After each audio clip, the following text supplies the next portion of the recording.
सकता है? कई तरह की बयानबाजी हो रही है एनडीए गठबंधन में, किस तरह मानते हैं इसको? मैंने तो उस पर बोला है, जिन लोगों ने कर्पूरी ठाकुर की, जयप्रकाश नारायण जी का, लोहिया जी का, परम पूज्य बाबा साहब डॉक्टर B.R. अम्बेडकर जी का, तमाम महापुरुषों का नाम ले करके, गरीब गुरबा की बातों करके, दिन दुखियों की बातों करके सत्ता में वो आते हैं और सत्ता में आने के बाद से उनकी जाति भूल जाती है।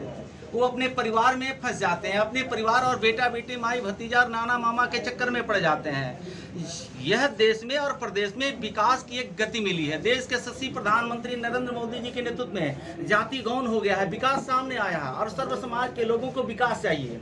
रोटी कपड़ा मकान चाहिए, तो रोटी कपड़ा मकान चाहिए और सबको सम्मान चाहिए, तो रोटी कपड़ा मकान सबको सम्मान नरेंद्र मोदी जी ने सुनिश्चित कर दिया। उसी रास्ते पर बिहार के यशस्वी मुख्यमंत्री, जब बिहार के समस्त जनता ने बिहार का मुख्यमंत्री चुन करके भेजा, कुछ लोगों को लगता है कि जातीय के सामने जब विकास नरेंद्र मोदी जी ने लकीर बड़ा खींच दिया है तो जातीय गणित उनकी फीकी पड़ रही है, उनके आड़ में वोट उनके नजर आ रही है।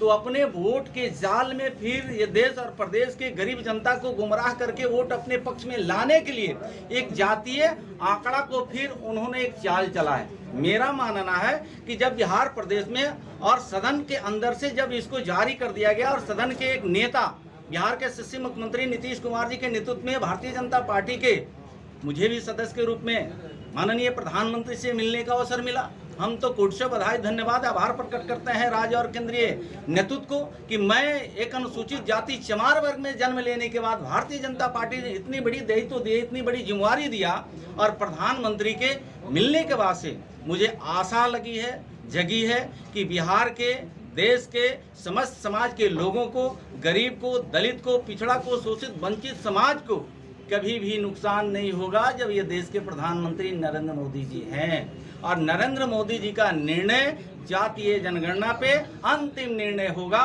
देश के प्रधानमंत्री जी का जो भी निर्णय आएगा, देश के 1 अरब 30 करोड़ जनता सर आंखों पे रखेगा।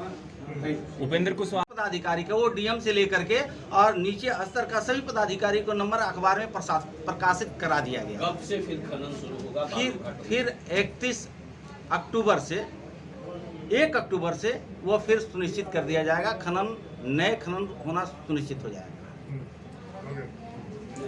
बालू की किल्लत कई जिलों में देखी जा रही है, कब से फिर से बालू का खनन?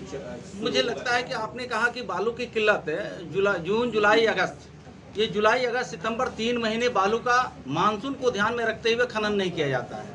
और 3 महीने वो सरकारी काम हो या गैर सरकारी काम हो, काम को करने के लिए बालू की 15 लाख करोड़ CFT की जरूरत होती है।